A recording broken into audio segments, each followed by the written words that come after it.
Matthieu 3, 16 à 17. Dès que Jésus eut été baptisé, il sortit de l'eau.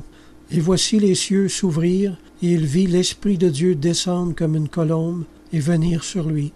Et voici une voix fit entendre des cieux ces paroles. Celui-ci est mon Fils bien-aimé, en qui j'ai mis toute mon affection. Qu'est-ce que Jésus-Christ avait de si spécial pour mériter autant d'affection et autant d'amour de Dieu? Mais premièrement, il était saint.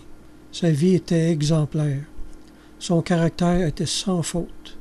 La grandeur de son âme avait la noblesse d'une montagne. La pureté de son cœur était limpide comme le cristal. Sa conscience était blanche comme de la neige. Sa conduite était toujours d'une parfaite obéissance à la volonté de son Père. Il n'y avait jamais eu quelqu'un comme lui sur la terre et il n'allait jamais y en avoir un autre.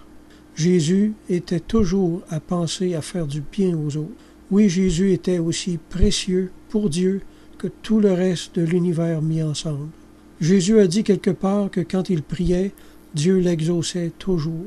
Ce ne serait pas merveilleux que Dieu veille sur nous comme il veillait sur Jésus, d'être chéri d'un amour brûlant jour après jour tout au long de notre vie?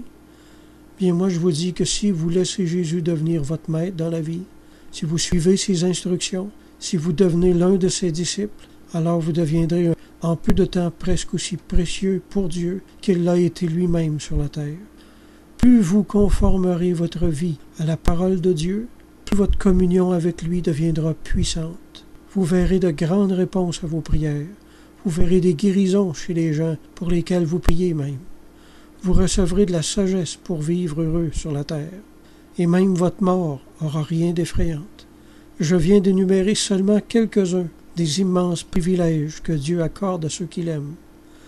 Alors prenez la décision de devenir chrétien, aujourd'hui, maintenant. Marchez selon l'Évangile. Vivez votre vie avec foi.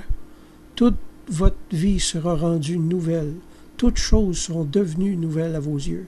Et vous serez transformés pour toujours. Amen.